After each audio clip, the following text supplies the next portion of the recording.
باب خیار عیب سے آخری مسئلہ ہے کہ قال ومن باع عبدا وشرط البراءة من كل عیب فليس له ان يرده بعیب وان لم يسمى العیوب بعددها۔ اب کسی شخص نے کوئی غلام بیچا اور بیچتے وقت اس نے شرط رکھ دی کہ بھی میں اس کے اندر ہر قسم کے عیب سے بری ہوں، فروخت کرنے والے نے یہ بات کر دی، وہ لے کے جا رہے ہو، اگر اس میں کوئی عیب نکل آئے تو میں ذمہ دار نہیں ہوں، اور مشتری اس کے اوپر راضی ہو گیا۔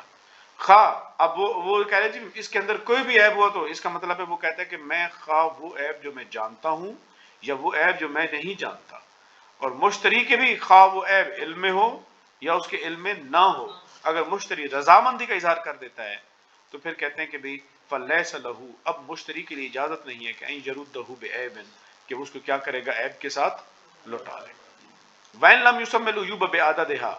بھلے بیچنے والے نے ایک ایک کر کے عیب گنوائے بھی نہیں تھے کہ بھی تم نے تو یہ 11 عیب گنوائے تھے، جو میں عیب لے کے آیا ہوں اس کے اندر تو 12واں عیب ہے، تو کہتے ہیں اس نے بھلے گنوائے تھے یا نہیں گنوائے تھے، دونوں صورتوں کے اندر اگر اس نے رضامندی کا اظہار کر دیا تھا اس کی سٹیٹمنٹ کے ساتھ، اب مشتری کے پاس اس بات کا اختیار نہیں کہ وہ اس کو کیا کرے، لوٹائے۔ وقال الشافعی لا یصح البراءۃ، امام شافعی فرماتے ہیں کہ بائع کا یہ برات کا اظہار کرنا یہ صحیح نہیں ہے۔ کیوں نہیں؟ وہ کہتے ہیں بناء علی مذہب ہی، اور یہ ان کے مذہب کی بنیاد پر بنا ہے، اور ان کا مذہب کا موقف کیا ہے، ان کا جو ہے ان الابراء عن الحقوق المجہول لا یصح، وہ کہتے ہیں حقوق مجہولہ سے برات کا اظہار کرنا صحیح نہیں ہے، چونکہ غرر ہے، یہ ان کے مذہب میں کیا ہے، یہ غرر ہے، انسرٹینٹی جسے ہم کہتے ہیں کہ جب بھی غرر آئے گا تو عقود کو وہ فاسد کر دیتا ہے، چونکہ غرر مفضی الی نزاع ہوتا ہے، تو اسی وجہ سے وہ کہتے ہیں کہ یہ جائز نہیں ہے۔ ہو یقول ان فی الابراء معنی تملیک، وہ کہتے ہیں جب آپ ابراء کرتے ہیں تو ابراء کے اندر آپ کیا کر رہے ہوتے ہیں، اس کو مالک بنا رہے ہوتے ہیں۔ ابراء کے اندر کس چیز کا معنی پایا جاتا ہے، کسی کو مالک بنانے کا معنی پایا جاتا ہے۔ حتی یرتد بالرد، یہاں تک کہ وہ رد کرنے سے کیا ہو جاتی ہے، رد ہو جاتی ہے، یعنی اگر آپ نے اس نے کہا کہ میں جی یہ برات کا اظہار کرتا ہوں، اب آپ کہتے ہیں کہ بھی برات کا اظہار کر دے، اس کا آپ نے اس کو کیا بنا دیا، مالک بنا دیا۔ اب جب آپ نے اس کو مالک بنا دیا، اگلا آدمی کہتا ہے کہ نہیں جی میں لوٹاتا ہوں، میں اس بات کو نہیں مانتا، تو وہ رد ہونے سے رد ہو جائے گی۔ اس کا کیا مطلب ہے، اس کا مطلب ہے ملکیت منتقل ہو گئی تھی، تو ملکیت جب منتقل ہو رہی ہے تو اس کا مطلب ہے کہ برات میں کس چیز کا معنی پایا جا رہا ہے، ملکیت کا معنی پایا جا رہا ہے، اور جو آپ کو پتا ہے کہ وہ تملیک المجہول لا یصح، جو ملکیت مجہول کی ہوتی ہے وہ صحیح نہیں ہوتی، چونکہ غرر پایا جاتا ہے۔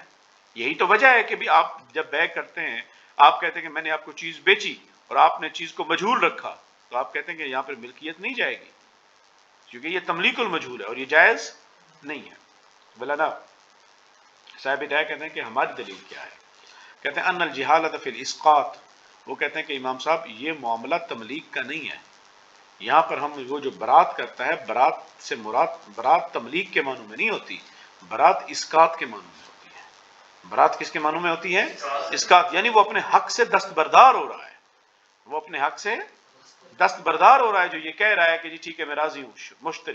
مشتری خود راضی ہو رہا ہے۔ اسقاط کے معنی میں لا تفضیل المنازع، اور اسقاطات کے باب میں دیکھیں وہ کہتے ہیں جو غرر ہے، غرر آتا ہے تملیک میں ہو تو جھگڑا بنتا ہے کہ بھئی آپ نے مجھے اتنی چیزوں کا مالک بنانا تھا، آپ نے مجھے اتنی چیزوں کا مالک نہیں بنایا، جھگڑا ہو جاتا ہے۔ لیکن کہتے ہیں یہاں تو اسقاط کی بات ہے، ڈسکاؤنٹ کی بات ہے کہ میں اتنا جی نہیں لیا، میں نے نہیں لینا، جب نہیں لینا اس میں تو حوالگی ہے ہی نہیں کسی چیز کی، اس میں کسی اسقاط میں کسی چیز کی حوالگی نہیں ہوتی، جب حوالگی ہے ہی نہیں تو یہ تو جہالت مفضی الی النزاع نہیں رہے گی۔ اناف کہتے ہیں اسقاط جو ہے وہ لا تفضی الی المنازع، منازعت کی طرف نہیں لے کے جاتی۔ وَإِن كَانَ فِي ضَمْنِهِ التَّمْلِيكُ، اگرچہ اس کے اندر ضمن میں تملیک کا معنی پایا جاتا ہے، اگرچہ اس میں ضمن تملیک کا معنی پایا جاتا ہے لعدم الحاجۃ الی التسلیم، لیکن کہتے ہیں کہ اس کی پھر ضرورت نہیں ہوتی، کیونکہ اس کے اندر آپ حوالگی تو ہوتی نہیں ہے، حوالگی کی حاجت اس میں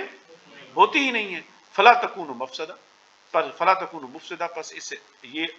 عقد کو فاسد کرنے والی نہیں ہوگی۔ وَيَدْخُلُ فِي هَذِهِ الْبَرَاءَةِ الْعَيْبُ الْمَوْجُودُ، وہ کہتے ہیں کہ اس کے اندر وہ جو بات کر رہا ہے جی میں نہیں ہوں گا، تو اس سے مراد وہ عیب ہے جو موجود بھی ہو، والحادث بعد قبل القبض، قبضہ کرنے سے پہلے بے کرتے، ایک ہے کبھی بے جب کر رہا تھا اس کے اندر اس بے کرتے وقت عیب موجود تھا،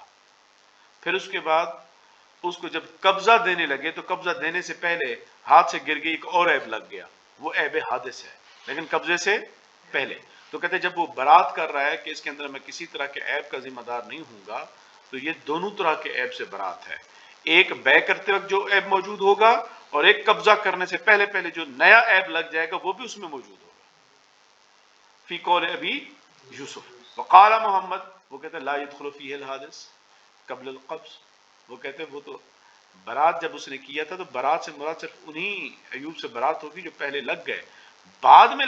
پیدا ہونے والے عیب سے برات کا اظہار، وہ کہتے ہیں عقل اس کا تقاضا ہی نہیں کرتی ہے، کہ مانتی نہیں ہے کہ یہ کیسے ممکن ہے، جو چیز ظہور پذیر ہی نہیں ہوئی اس سے برات پہلے کیسے ممکن ہے۔ وہ قول ظفر، اور یہ امام ظفر بھی کہتے ہیں لأن البراءۃ تتناول الثابت، وہ کہتے ہیں جو برات ہوتی ہے وہ ثابت شدہ امور کو شامل ہوتی ہے، اور وہ ثابت شدہ امور وہی ہوتے ہیں جو پہلے سے موجود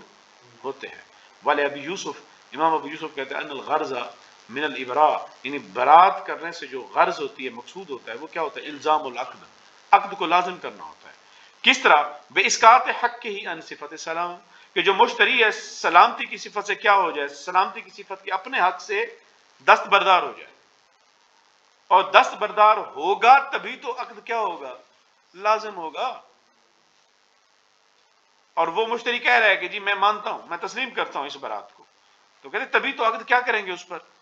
لازم کریں گے۔ وذالک بالبراءۃ عن الموجود والحادث، اور یہ تبھی ہو سکتا ہے کہ جب آپ برات موجود عیب سے بھی کریں